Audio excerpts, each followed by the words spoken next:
Hello again, and we're back for our final session of the day, Community Efforts to Address Racialized Trauma, presented by the Columbus Care Coalition, represented by Marion Stuckey, Bailey Fulweiler, Monique Sneed, and Muna Abdi Harood.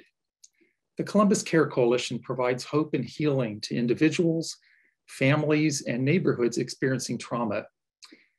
The coalition creates awareness and equips people and organizations to look at trauma through a different lens in order to respond in a positive and consistent way.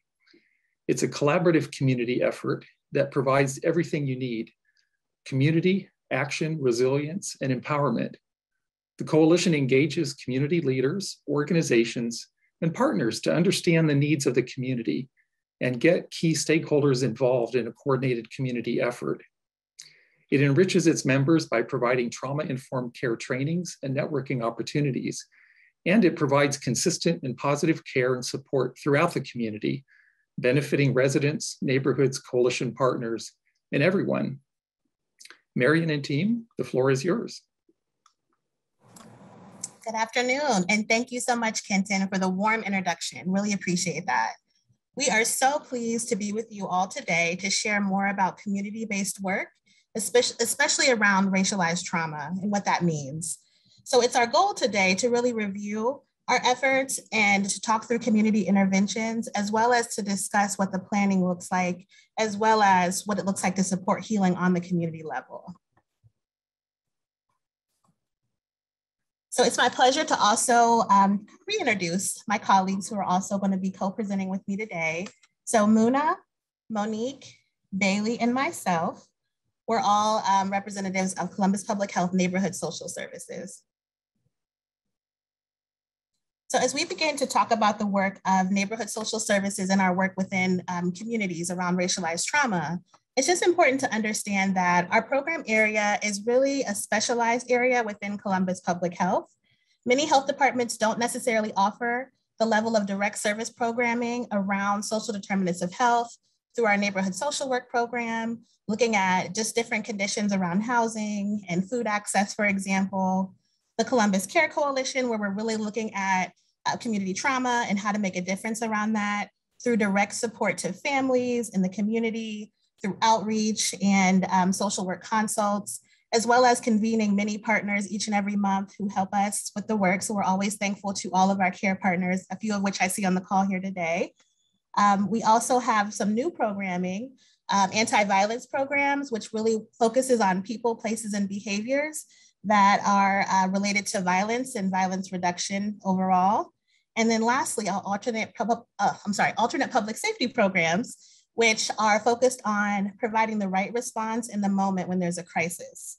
So it's really important that we have a good frame to understand all the different program areas and some of the work that we're doing each and every day around community trauma. In much of our interactions, I would say across the board, we're really dealing with the raw emotions that's coming up in the communities. And so just to be able to hold space for that and to be able to work with communities in this way is really sacred to all of us. So again, we're really pleased to have the opportunity to share our work with you today. All right, now as we think about community trauma, it means not just working with individuals, but also it means working with neighborhoods and individuals who have experienced trauma and are directly impacted by both.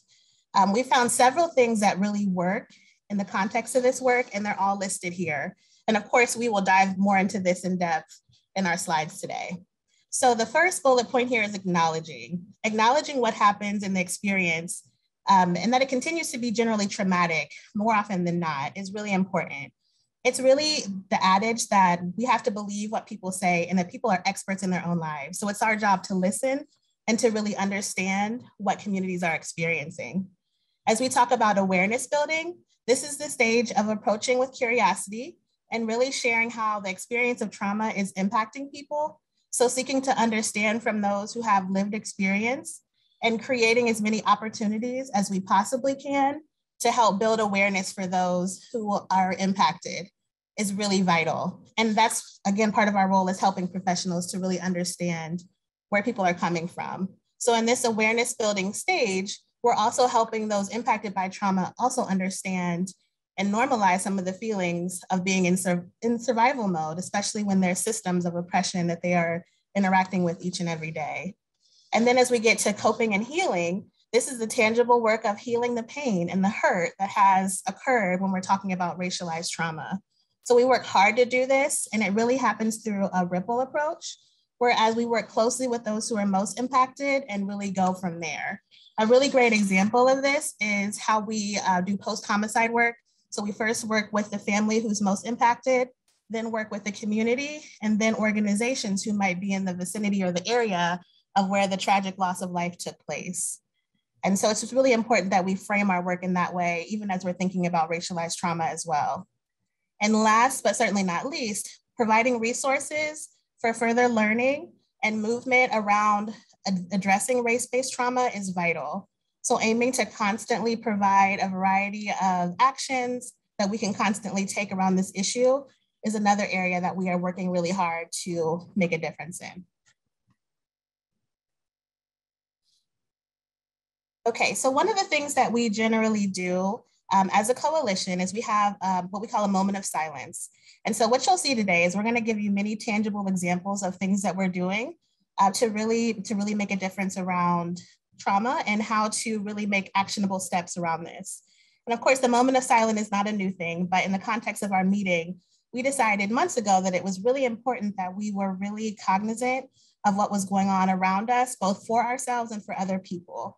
And so it was just really important that we had that moment of acknowledgement of trauma. And the fact that it's ever present, we generally will talk about current practices that are going on. For example, things that are happening at the border around the Haitian immigrants, things like that. We really name things and talk about things as they're coming up to really address that there is a human side no matter what. And it's not about taking sides, but just acknowledging that there's hurt, pain, and suffering, and we need to bear witness to that. And so if you all would, please, I would like to actually do the moment of silence with you all here today, where we take about 60 seconds and we just sit with our own things, or we just bear witness to others. So if you all don't mind, we'll take about 60 seconds. And as I know that silence can be difficult for folks, I would just ask that you do what's most comfortable for you, and including grounding yourself if that is comfortable. So we'll just be doing a moment of silence for the next 60 seconds or so.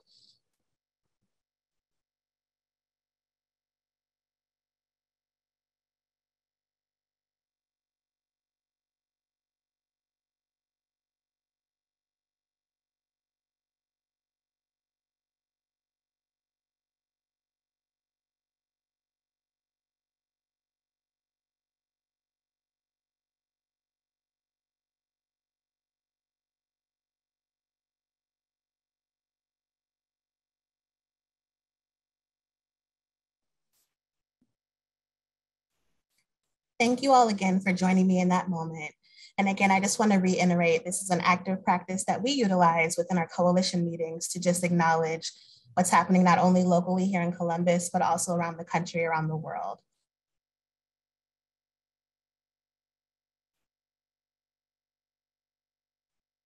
And so as we think about racialized trauma within our context in the community setting, it's impossible not to look at various sources of trauma that are occurring in communities that we're working in.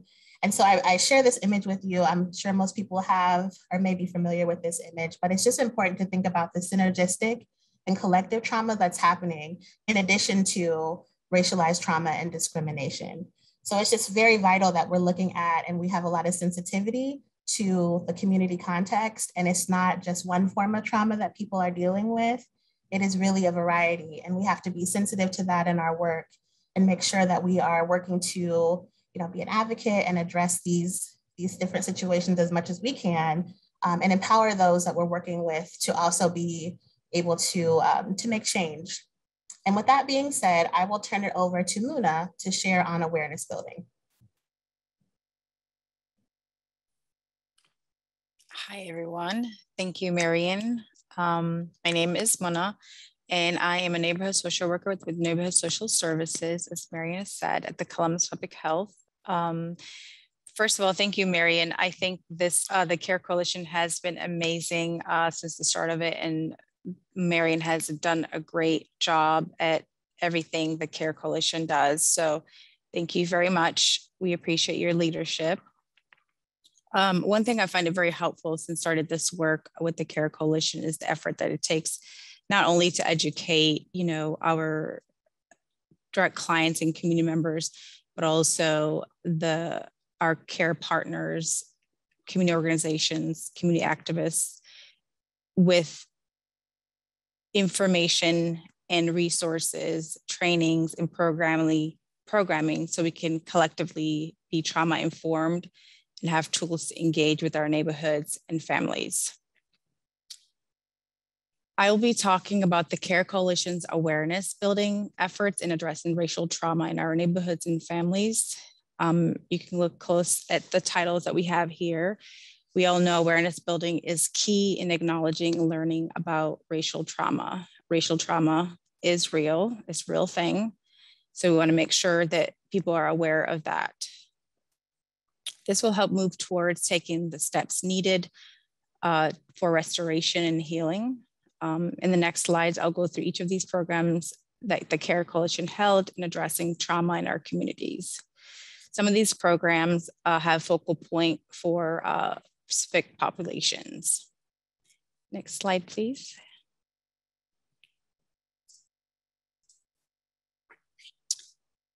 In talking,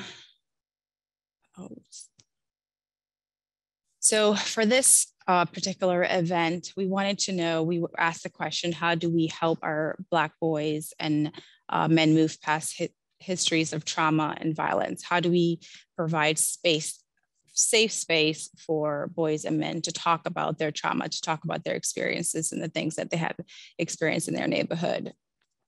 The resilience documentary, this event was called Boys and Men of Color, and the event was particularly for only boys and men of color, and the focal point was trauma that they have experienced. The CARE Coalition aim was to increase understanding of how trauma shows up for this population. It was an effort to help Black men who are often dismissive of seeking mental health help and be able to talk about vulnerable issues. There's further information in issues briefs about Black boys and men of color that helps mental health professionals further understand considerations for treatment. One example is the use of language that many boys and men of color in recent study utilized, such as growing gray hair, to indicate stress and trauma.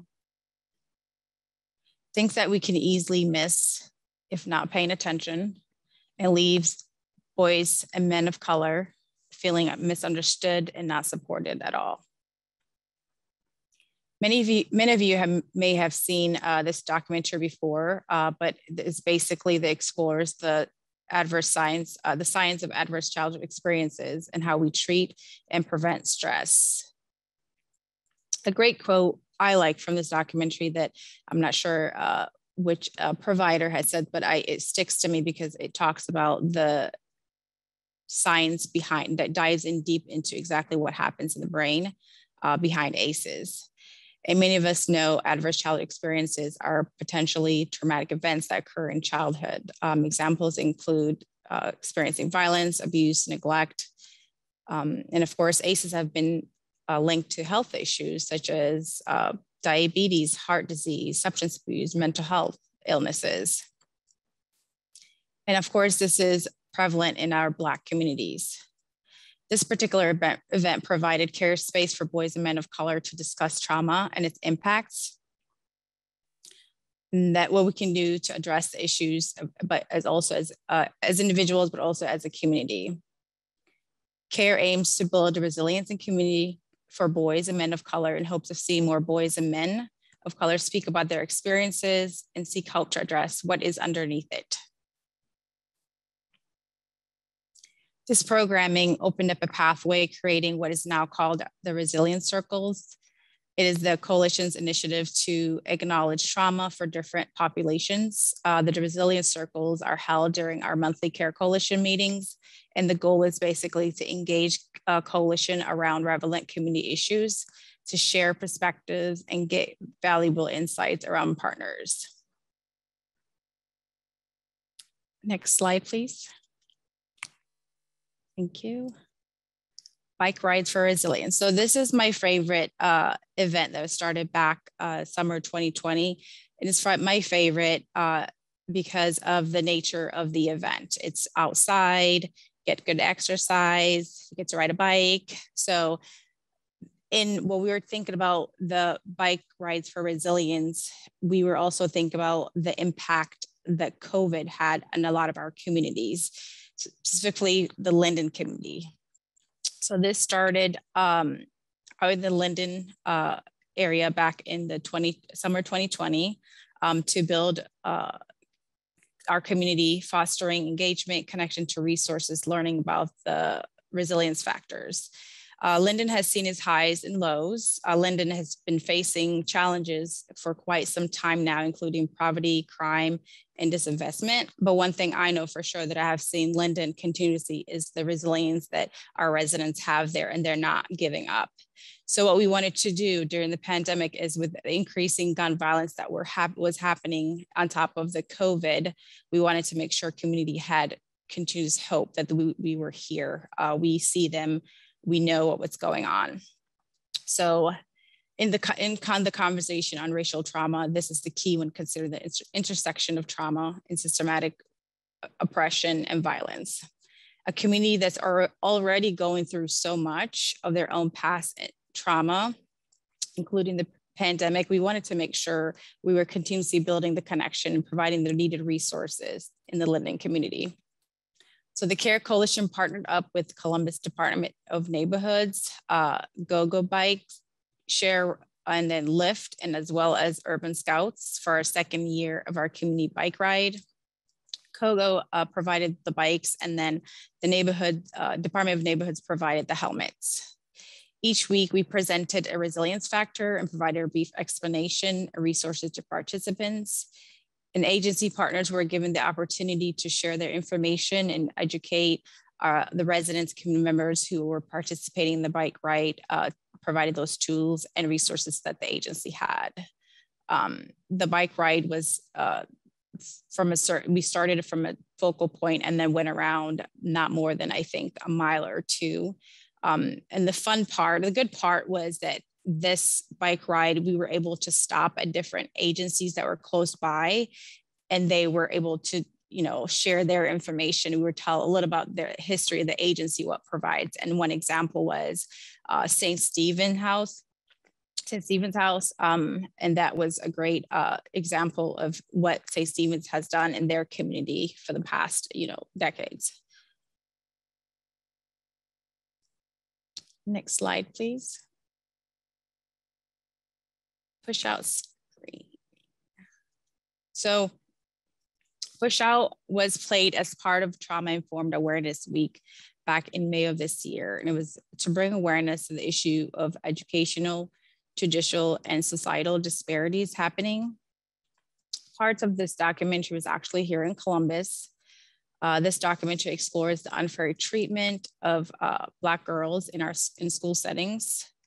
And this does not only happen to Black girls, but this documentary was specifically to bring awareness about Black girls and their unfair treatment in schools. The Black girls and other girls of color at alarming rate experience discriminatory and unfair treatment in schools. And like I said, it's not just Black girls, but true Black boys also experience the same as well. A 2017 study, Girl Interrupted by Georgetown Law, confirms that adults view Black girls as more like adult and less innocent than their white counterpart, which then confirms that adultification bias as a major contributor to disparities happening in our schools. This information is important, of course, to bring awareness that the problem does exist in our communities, especially for our Black communities. and that the long-lasting racial disparities in our communities, and so we can advocate for fair treatment during their healing and their educational process. So we hope to bring this information to individuals, to our neighborhoods, to organizations, know that these things are happening. So this is the reason why it was played during the Trauma-Informed Awareness Week. Next, please, thank you. My grandmother's hand, another intervention, another programming that the CARE Coalition has been doing is the book clubs. And the first book that was read was My Grandmother's Hand. Talks about the alternative view on what we can do beyond what we know about the process of healing racialized trauma. Therapist Resma Minikim explores the damage caused by racism in America from the perspective of body-centered psychology and provides step-by-step healing process. And I'm sure I feel that many of you have read this book and know a lot about it. The CARE Coalition aims to help communities and organizations find ways to come together and start the healing process of racialized trauma. And with this book, CARE hopes to increase in awareness, knowledge, not only with our community partners, but also as individuals, to use this as a guiding tool to help find strength in healing racialized trauma. One of the most important things about this book is provides tangible things that we all can do to reduce racial trauma. And it helps us understand that trauma is something that in some way or form, many of our ancestors have experienced, creating commonality around trauma. And the CARE Coalition uses a lot of Resma's techniques in during meditations and other programming that we do at the CARE Coalition. Next, please. And I'm going to go ahead and hand it over to my colleague, Monique Sneed, who will talk about the coping and collective healing that the CARE Coalition has done in our communities. Hello, everyone. Once again, my name is Monique Sneed, and I'm one of the social workers with the Columbus CARE Coalition. I work primarily with the Linden community. So today I will be speaking on behalf of some of the coping and collective healing exercises that we utilize, as well as some of the events and the initiatives that the CARE Coalition engages in. I will be reviewing some of our regular practices we utilize with our CARE Coalition partners and our coalition meetings, as well as the practices that we utilize in our debriefings and as well as in our events. I'll also discuss our Speak Your Piece initiative, as well as some of the other community initiatives that we've taken part in since April of 2020. And last, I'll review the mechanisms and the work we do with our holding space and care space group and how we propel racialized conversations in space for processing. Next slide, please. To kick off this section, I just wanted to mention one of the mottos that we like to keep in mind with the work that we do, which is when trauma happens to one of us, it happens to all of us. So whether it's an overdose in the community or an act of gun violence or even a hit and run, it doesn't just affect that one person or that family of that person, but instead that neighborhood and that community. And we believe that since our trauma is collective, that our healing should be as well. Next slide. Okay. So in engaging in healing practices or even in exercises which promote healing, we utilize a lot of the philosophies from Resma Minikim's work regarding settled and unsettled bodies. And so the understanding being that settled bodies are more likely to be alert, they're more likely to be fully present no matter what is going on around them. Settled bodies are also likely to harmonize and connect with others or other bodies around them, while also encouraging those bodies to settle as well. And so with that being said about settled bodies, unsettled bodies can lead to like disconnection and confrontation. So this is important for us to keep in mind with our coalition meetings in particular, because we tend to have anywhere from 30 to 60 to even like 70 participants in a single coalition meeting. And with such a large number of people, we find it to be essential to utilize exercises to settle the bodies within the group, as some of the topics in which we touch on can take a heavy toll on both the mind, body, and spirit. So just looking at the slide, we utilize some of the exercises from Resma's book, which is the belly breathing, the 20s meditation. We also utilize a lot of like the humming and the rocking, which we have begun to utilize in our community debriefings as well. We also have been focusing on using some of these exercises as events as well, such as the silent walks, which we've used as our morning walks. And then another book that we utilize quite a bit, or we started using in July, when one of our coalition partners did an activity for us, was from Breathe and Be. So it's a book of mindfulness poems, and it's actually targeted towards children, but I found it to be very unique and touching in a way to help settle my own body. And so you'll notice that we have like a collection or a rotation of different practices and works that we use, because we believe that each person's body is unique. And so we understand that some activities will feel good for some and some activities will work better for others. Okay. So the Speak Your Piece. So this is some of the promos from our Speak Your Piece initiative. So this initiative actually began in 2020 during the first year of the global pandemic. As you all know, that we were facing another public health issue surrounding the gun violence and homicides, as well as the racism, which left a lot of people just feeling very anxious, angry, and scared, honestly. And so the Speak Your Piece initiative was aimed at encouraging the community to respond to trauma and violence, that was happening at these really historic rates in a very peaceful way through poetry, writing, photography, a lot of different other art mediums such as painting and dance, as a way to address some of the feelings that they were experiencing in their bodies. So we launched this call of action actually on the International Day of Nonviolence, which I believe would have taken place last year of this week. So it would have been on October 2020. And so the next few slides that you'll see are just some of the submissions that we received from the community members. We promoted this all virtual pretty much, just asking our coalition partners to spread the word and also putting it on our social media pages as well. And we got a lot of submissions back. Next slide, please. So this is from Lance Johnson. He's a local Columbus artist. He does a lot of really great work. He also does some mural work, which some of his work is actually down in the Short North area. And so he has submitted several submissions to us. And so here's one of the three that I wanted to show everyone. And he just really speaks to how art can really change the world and how we can also communicate through art as well.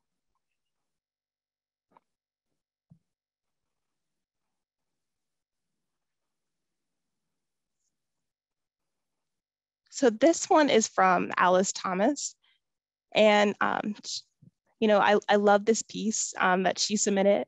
She just really touches on the importance of, getting outside your everyday routines, just to notice the small things around you.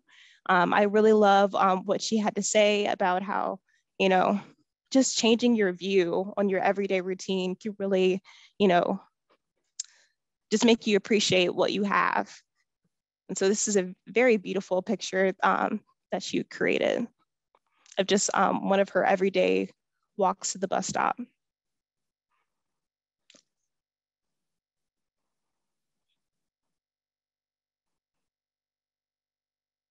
This submission was from Nadine Reinhardt. I love this one. She named it Fragility. And I love the photo of the single flower. And I really like what she had to say about how 2020 really did turn a lot of people's lives upside down, and things that felt secure and safe for us really were very easy to blow away and able to crumble so easily. And it just really makes you appreciate life a little bit more. It makes you appreciate what you have a little bit more. And it makes you want to hold on to it a little bit more. And so I love this submission by her.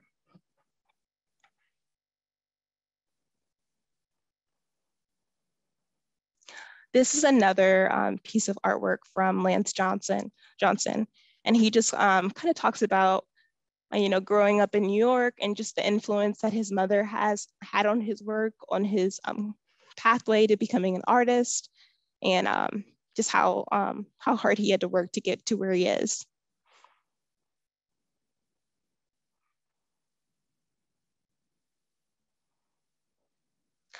This piece was from Lauren Benjamin, and it's kind of just phenomenal because it just feels like chaos. It just feels like it just evokes this feeling of just so much going on, and it feels kind of dark as well. She said this painting she created after one of the first protests in Columbus at the end of May 2020, and she just talked about how she just really didn't have any words afterwards, and so she named it No Peace.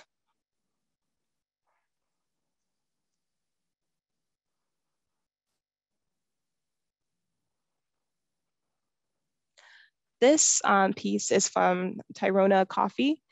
She does a lot of great artwork, and a lot of her artwork is really focused on Black people and their experience in America and in Africa in particular. One of her main goals is just to make her work very bold and also to just really showcase some of what Black people have to deal with. She uses a lot of different mediums from like writing to music to express a lot of her emotions. So I was really glad that she submitted one of her pieces.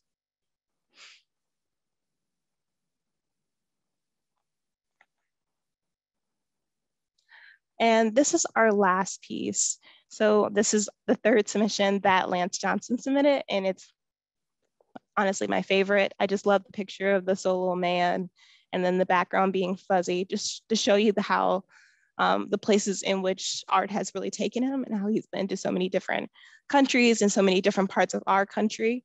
And just really to showcase the fact that art can really take you anywhere.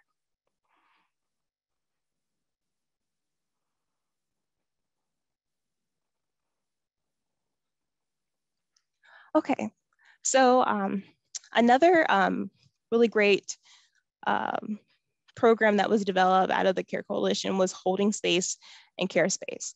So Holding Space came together in around May of 2020, and it was actually as a result of some of the turmoil and unrest brought on by the intense devastation of COVID-19, as well as the tragic loss of like George Floyd. And so there was this worldwide proclamation for racism to be declared as a public health issue, as many people were really grappling with a lot of different emotions such as anger and frustration and guilt and pain. And so one of the ways in which Columbus Public Health decided to support their staff was by getting neighborhood social services, so that's our social work team, as well as the Center for Public Health and Innovation Department, to host multiple sessions for staff.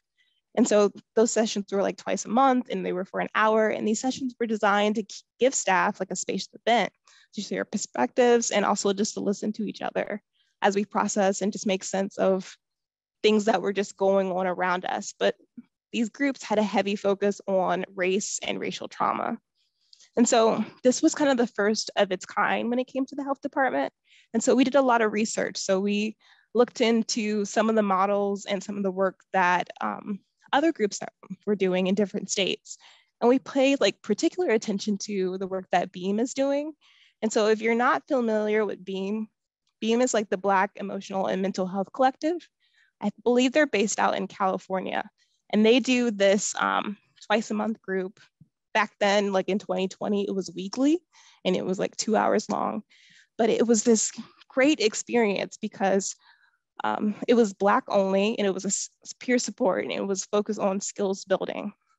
And so it was anyone in the US was able to attend, and you were just able to check in, meditate, and then share, vent. It was just all about sharing the experience. We also looked into some of the work that Brene Brown has done over in regards to like safe spaces to brave spaces. And also, what does it mean to be an ally in the continuum of allyship? And so through that research, we designed our own space and our own group.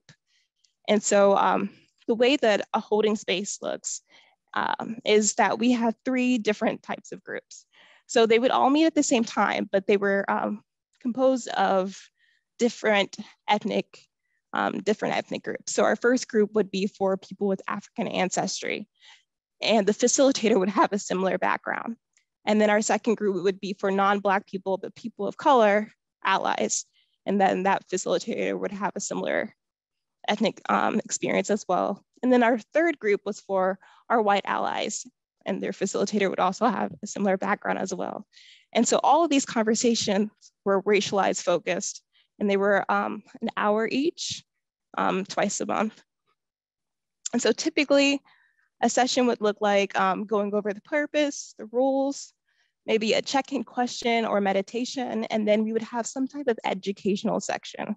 And that section would be maybe about stress response. And then we would all just come together to talk about our experience, maybe things that were on our mind. And then we would provide resources and do a checkout.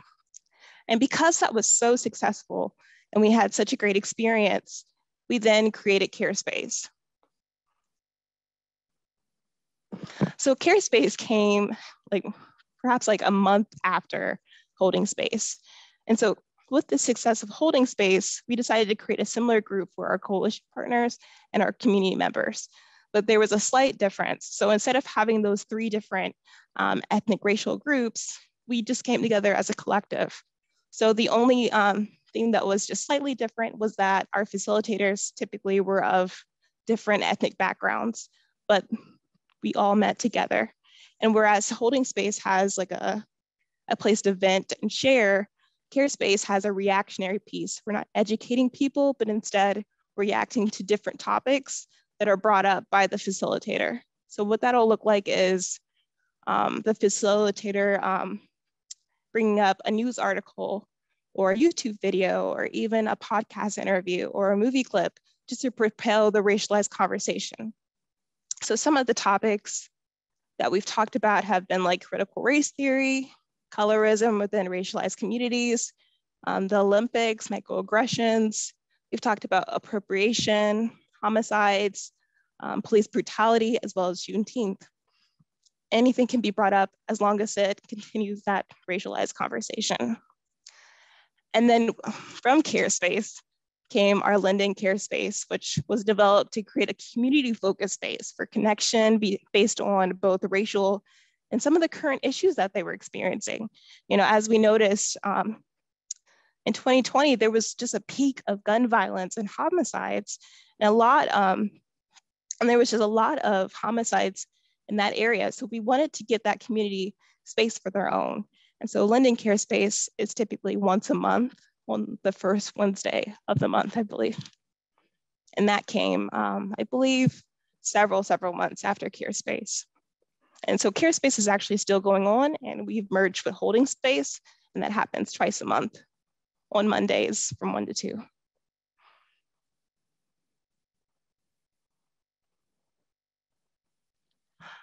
So for our last slide is about the end of gun violence movement. So this movement was started actually by Derek Russell. He's a community leader in the Linden community. And so he noticed the amount of gun violence that was taking place in the Linden community.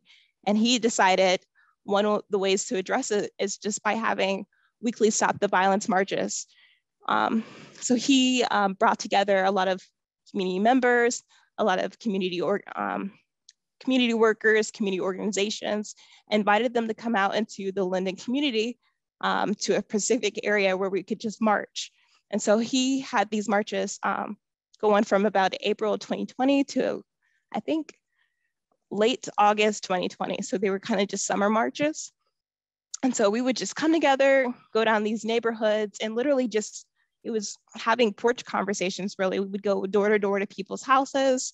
We would typically catch people outside and just hand them resources, talk to them about the resources that we provided, and just make connections. And these marches were from 6 to 8. We also had an opportunity to have a cookout at every single one of these marches. So it was a really big get together, and it was free. So food was just given out to the community. And so we rejoined them again for a second year in April of 2021. And he started these marches again in the Mount Vernon area, and then soon after carried them over back to Linden in about June or July. And we were once again just giving away resources. Luckily, this time the CARE Coalition was able to provide gun lock boxes. So we gave out free gun lock boxes. I think we gave around over 300 of them just to community members, just going door to door to people's houses and just asking them, do you need this? And just giving them away. We also just continue to give away resources and be there as a support to the community. And so we will most likely be back there again in April of 2022 as well.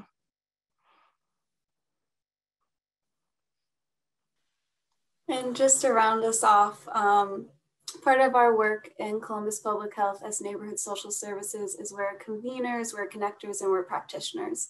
So we're trying to look at that holistic view of supporting communities. And so some of that looks like connecting people to resources, as Marian shared at the beginning of our presentation. And so sometimes that looks like people engaging in the events and programs that Muna and Monique shared about throughout their parts of the presentation. And sometimes to meet people where they are or where their comfort level is. We do external events, whether that's connecting to other clinicians, whether that's other programs and organizations, or other mediums, so people can do continued learning on their own for that self-reflection piece of the work. So we have a racial healing resource list that will be shared out with all of you. That's being continually updated, and you can find that on our website. And we're always looking for partners and collaborators.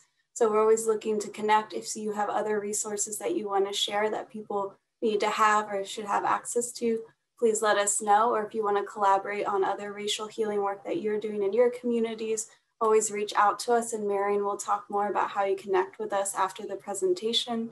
One great example is our Linden Pride Walk podcast, where you can hear local leaders and residents of Linden sharing their stories of connection and authenticity and healing, and all those things we've talked about of not doing this work alone or in isolation, but seeing our neighbors and our community members as resources and inspirations for us. And so you can listen to that on Spotify or anywhere that you get your podcast. It's a great way to connect. And so I'll leave it there because you guys have had a lot of information and saturation, but just know that we're here for you, that we want to do this work together so that people aren't feeling isolated or uninspired in our racial healing, and that we don't lose that connection and that ever-growing need to be together and to continually improve this work.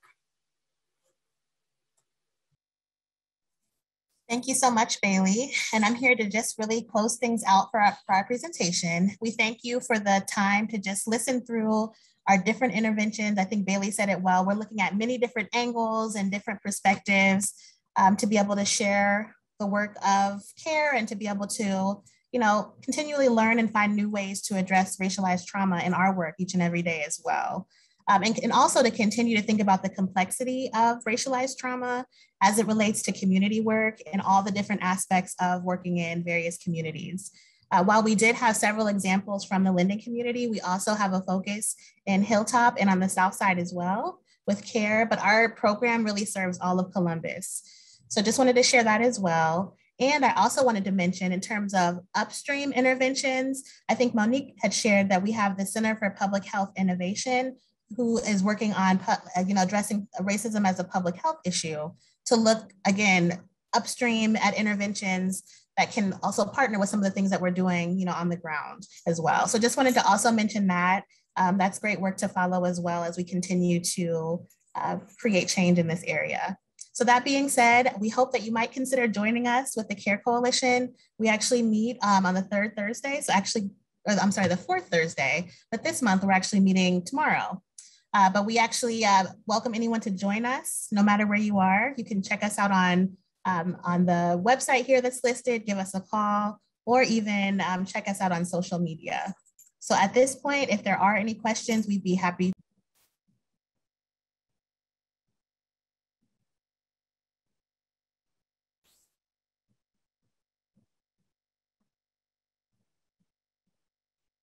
I see one around signing up for CareSpace, and it looks like Monique, you're typing an answer in, but did you want to maybe just share how people might join CareSpace? So we have begun to put our invite for CareSpace on the Columbus Care Coalition's Facebook page. So I was just typing in the chat box, also my email. So if you're not on Facebook, you can also email me and I'll just add you onto our email listserv. I typically send out the email, the Zoom link, the Friday before. And so I can just email you the link along with everyone else. Our next CareSpace meeting is on October 11th and Muna will be leading it. And so I'm going to put my email in the chat. Just feel free to shoot me an email and I'll add you on there. Thanks, Monique.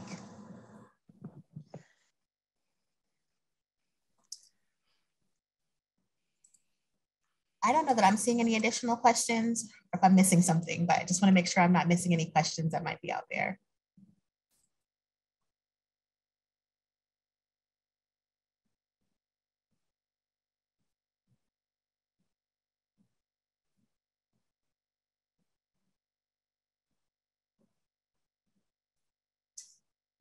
All right, well, I guess I'm seeing no questions. So I guess I would just like to thank you all. Thank you to my colleagues for presenting alongside, and thank you for allowing us to share today. Thank you, Columbus Care Coalition team, Marion, Monique, Muna, and Bailey, for your enlightening and engaging presentation. And we heard about trauma in the community context, awareness building, resilience, and coping and healing, among other things. Just a whole lot of practical help for all of us in our daily work. Thank you.